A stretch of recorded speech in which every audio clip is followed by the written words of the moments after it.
Hi guys, I M Madhav, Mollywood times. എടാ, എനിക്ക് ഈ പടം ഭയങ്കരമായിട്ട് കണക്റ്റായി. എന്നാന്ന് വെച്ച് കഴിഞ്ഞാൽ എൻ്റെയും ജീവിത ലക്ഷ്യം ഒരു ഫിലിം മേക്കർ ആവുക എന്നുള്ളതാണ്.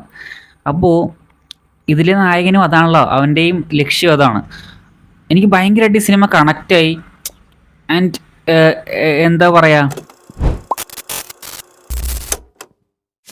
എൻ്റെ സിനിമ യാത്രയിൽ ഞാനിപ്പോൾ ഫ്യൂച്ചർ ഫിലിമിലേക്ക് ശ്രമിച്ചിട്ടില്ല. കാരണം എനിക്കൊരു കോൺഫിഡൻറ്റ് വന്നിട്ടില്ല അതിലേക്ക് ശ്രമിക്കാൻ.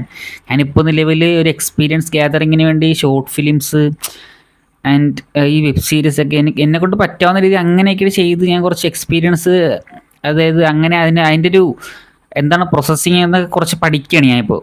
അത് കഴിഞ്ഞിട്ട് എന്തായാലും ഉടനെ സിനിമയിലേക്ക് ശ്രമിക്കും. ആൻഡ് ഈ ഒരു ജേണലിൽ തന്നെ, അതായത് ഷോർട്ട് ഫിലിമും വെബ് സീരീസൊക്കെ അതിൽ രണ്ടെണ്ണം ഫോണിലൊക്കെ തന്നെയാണ് ചെയ്തത് ഞാൻ.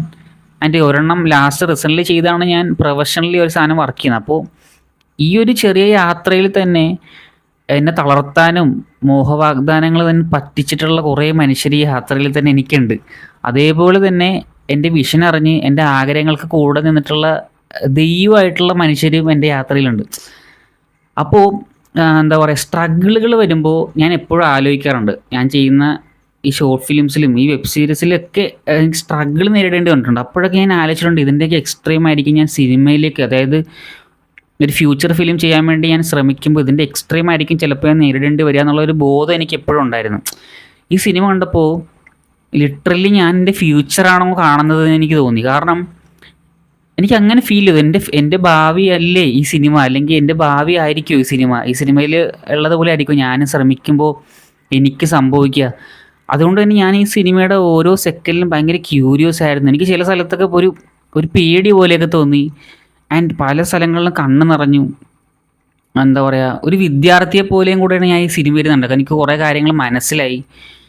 ആൻഡ് ഇതെനിക്കൊരു ഡിഫറെൻറ്റ് കൈൻഡ് ഓഫ് എക്സ്പീരിയൻസ് ആയിരുന്നു ഈ സിനിമ. എൻ്റർടൈനിങ് എന്നതിലുപരി ഇതിനോട് ഒബ്സഷൻ ഉള്ള ഒരാളെന്ന നിലയിൽ എനിക്ക് വേറൊരു കൈൻഡ് ഓഫ് വേറെ തന്നെ ഒരു എക്സ്പീരിയൻസ് ആയിരുന്നു ഈ സിനിമ.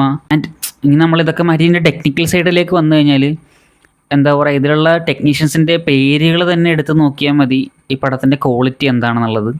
ഇപ്പോൾ ട്രെയിലറൊക്കെ കണ്ടവരാണെങ്കിൽ നമുക്കത് മനസ്സിലായിട്ടുണ്ടാവും, നിങ്ങൾക്കത് മനസ്സിലായിട്ടുണ്ടാവും. അപ്പോൾ അമ്മാതിരി ടോപ്പ് പരിപാടിയാണ് ടെക്നിക്കലിയൊക്കെ സിനിമ.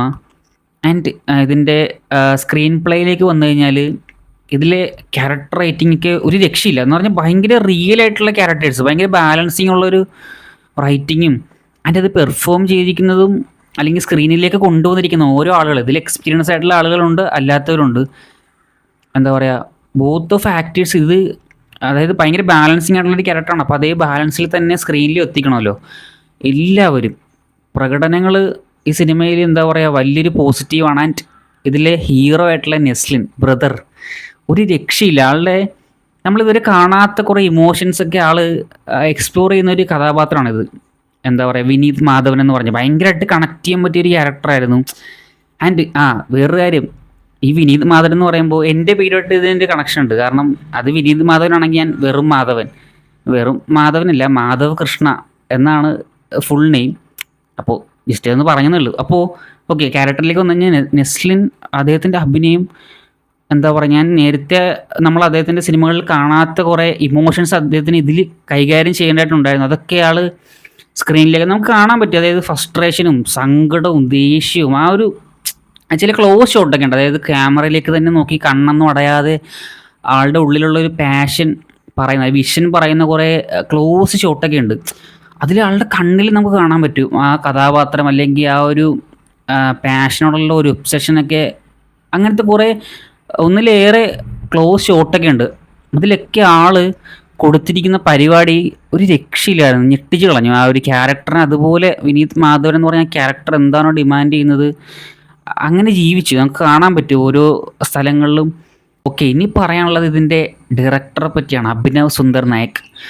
അദ്ദേഹത്തിൻ്റെ മുകുന്ദുണ്ണി അസോസിയേറ്റ്സ് എന്ന് പറഞ്ഞ സിനിമ എൻ്റെ എന്താ പറയുക മോസ്റ്റ് ഫേവറേറ്റ് ലിസ്റ്റിലുള്ളൊരു സിനിമയാണ്.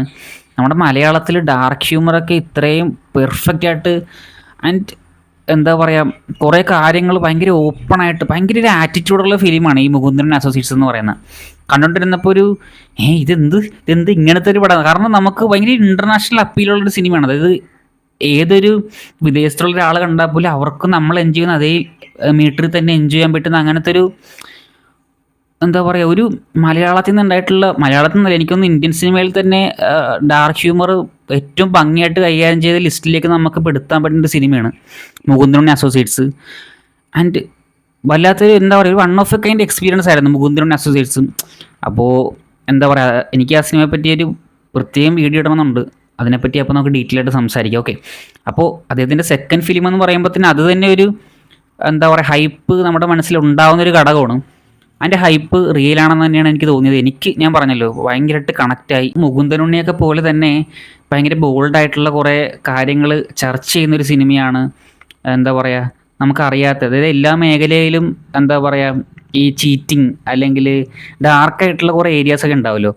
അപ്പോൾ അതൊക്കെ ഈ സിനിമയിൽ അറിയാത്ത കുറേ കാര്യങ്ങൾ വ്യക്തമായിട്ട് എടുത്ത് കാണിക്കുന്നുണ്ട്. അതും യാതൊരു എന്താ പറയുക, ഒരു ഹൈഡിങ്ങും ഇല്ലാതെ ഭയങ്കര ബോൾഡായിട്ട് സിനിമ സംസാരിക്കുന്നുണ്ട്. അത് മുകുന്ദനുണ്ണിയിലും അങ്ങനെ ഉണ്ടായിരുന്നു.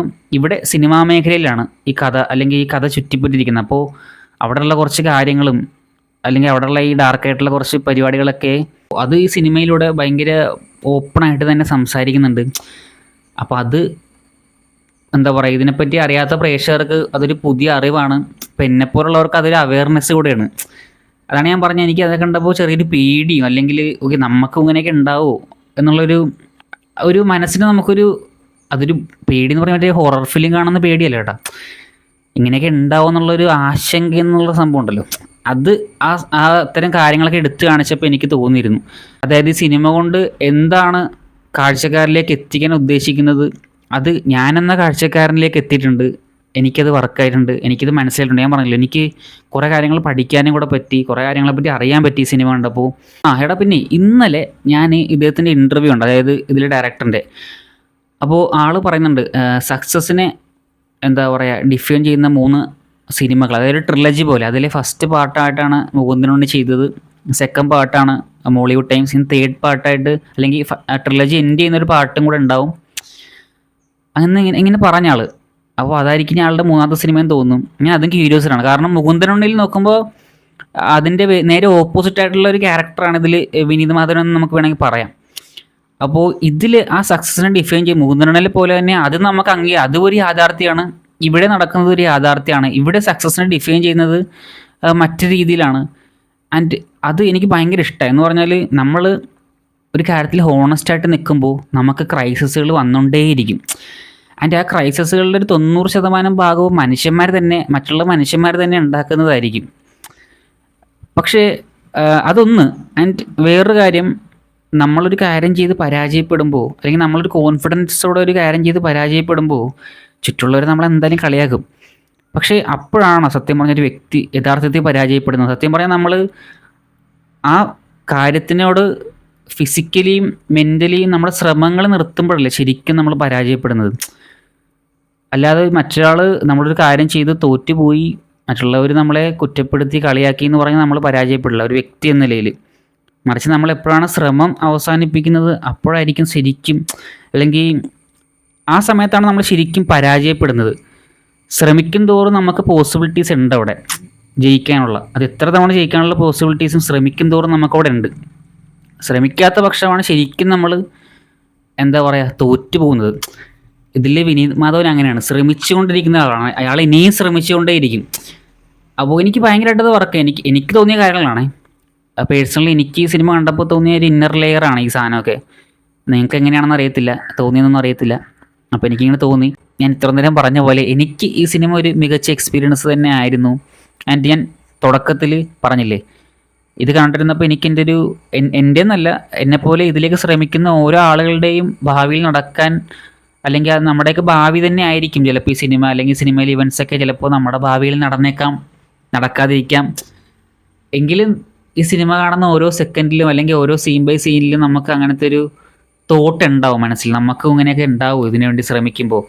കാരണം നമുക്ക് എന്തായാലും ശ്രമിച്ചല്ലേ പറ്റി, പരാജയപ്പെടാൻ പറ്റില്ലല്ലോ. കാരണം ഇത് ലക്ഷ്യമായി പോയില്ല. ആഗ്രഹങ്ങളൊക്കെയാണ് പിന്നെ നമുക്ക് മാറ്റി വെക്കാം, പക്ഷേ ലക്ഷ്യങ്ങൾ നമുക്കങ്ങനെ മാറ്റി വെക്കാൻ പറ്റത്തില്ല. അപ്പോൾ ഇതാണ് എനിക്ക് മോളിവുഡ് ടൈംസ് എന്ന് പറഞ്ഞ ഈ സിനിമ. നിങ്ങൾക്ക് എങ്ങനെയായിരുന്നു സിനിമ എന്നുള്ളത് താഴത്ത് കമൻ്റ് ഇടുക. നിങ്ങൾക്ക് എത്രത്തോളം ഈ സിനിമ കണക്റ്റായി, ഇഷ്ടപ്പെട്ട കാര്യങ്ങൾ, ഇഷ്ടപ്പെട്ട സീനുകളൊക്കെ ഉണ്ടാവുമല്ലോ, അപ്പോൾ അതൊക്കെ താഴത്ത് കമൻ്റ് ഇടുക. ഞാനതൊക്കെ വായിക്കാൻ ഭയങ്കര ക്യൂരിയസ്ഡ് ആണ്. സോ ഇനി അടുത്ത വീഡിയോ കാണാം.